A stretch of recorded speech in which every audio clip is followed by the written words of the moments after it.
Mayong adlaw mga idol. Mao day ni atong 18 days old nga piso. Mao ni ako ang late born babies. Gipakaon Bimig Power Max Chick Booster Crumble.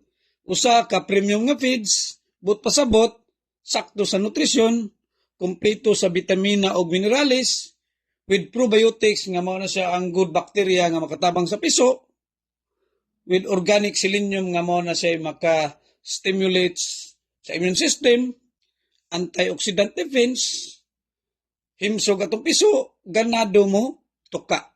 Sama sa inyo nakita,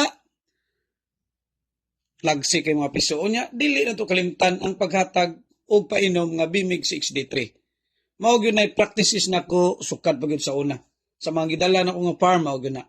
Labi na atong piso, gikan brooder, pagbaba, diha na to ang problema sa gitawag na to nga coccidiosis.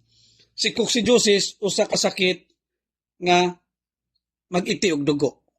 Matingala ta, himsog atong piso, walay sipon, kalit nagkamatay.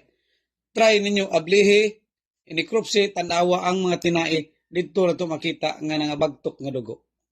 Para malikayan, hatag prevensyon sa XD3, tapos kanunay nga hinlo ang lugar, mag-disinfecta og Protect Plus. Ilistag beadings, atong tagaan og presko nga patuka pirmi.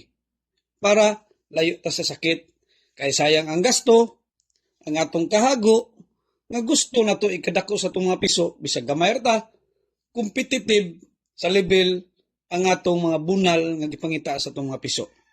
Ingon na lang mga kaisla,